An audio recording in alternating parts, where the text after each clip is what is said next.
Je suis Pascal Vazard, je dirige une petite entreprise qui s'appelle Vazard Home, qui est une entreprise historique, elle a une centaine d'années d'existence. Nous sommes ébénistes, nous fabriquons des meubles, des agencements sur mesure et nous sommes conseils en décoration d'intérieur. Alors, l'élément déclencheur, il y en a deux. D'abord, nous on travaille avec des essences de bois locales et on s'est rendu compte, enfin, l'ONF nous a appris que ces essences étaient progressivement atteintes par des parasites et qu'elles n'auraient pas le temps de s'adapter au regard de la vitesse du dérèglement climatique. L'autre élément déclencheur, c'est la démarche RSE que nous avions conduite dans le réseau Lucie depuis une petite dizaine d'années. On avait progressé sur toute une série d'aspects, c'est très intéressant.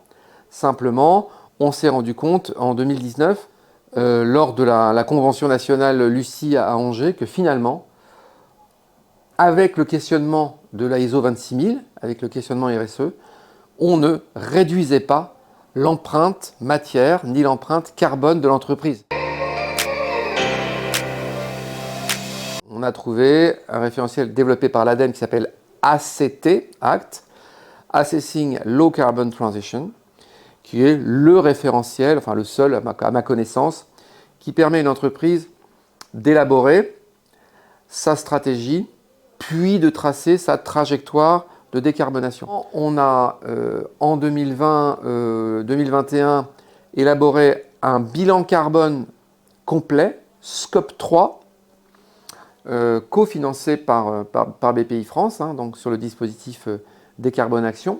Puis ensuite, sur toute l'année 2021, on a conduit notre démarche ACT avec un consultant du groupe Carbonétique qui nous a aidé à écrire cette stratégie et à tracer notre trajectoire de décarbonation. La dernière étape, ça a été d'écrire notre premier plan d'action 2020-2025. Alors, comme j'étais seul à entrer dans la démarche, oui, évidemment, trouver le cofinancement BPI-France, ça m'a pris un peu de temps pour le bilan carbone.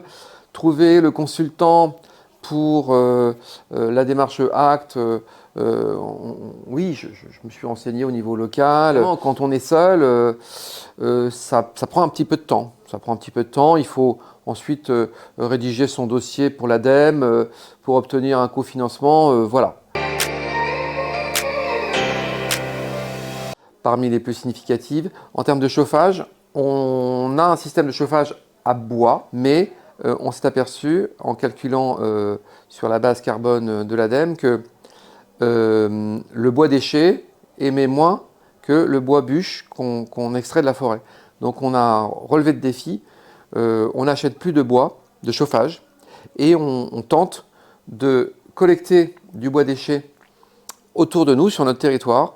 Une autre action, on a décidé d'arrêter de vendre des plans de travail, vous savez, les plans de travail de cuisine, en matériaux de synthèse.